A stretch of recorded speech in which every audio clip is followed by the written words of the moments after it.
আম্মু আম্মু এই দেখো কত বড় কুমির নিয়ে এসেছি। ও মা, তুই এত বড় কুমির কোত্থেকে নিয়ে এসেছিস? মা তুমি ভয় পেও না, এটা আমি বাজার থেকে কিনে নিয়ে এসেছি। এটা মজা করে রান্না করে দাও।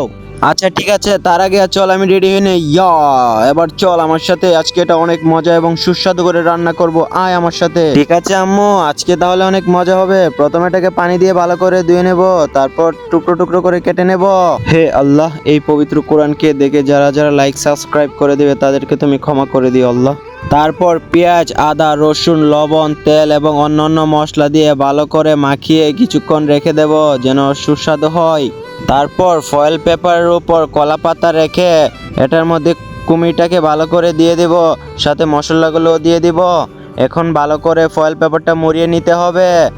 এখন এটার উপর মাটি দিয়ে দিব যেন গ্যাপ না থাকে। এখন আগুনের উপর দিয়ে দিব, চারপাশে লাকড়ি দিয়ে আগুন ধরিয়ে দিব, কিছুক্ষণ রাখবো। এই তো হয়ে গেছে। খেয়ে বল কেমন হয়েছে? অনেক মজা হয়েছে আম্মু। আই লাভ ইউ, আমি তোমাকে অনেক ভালোবাসি।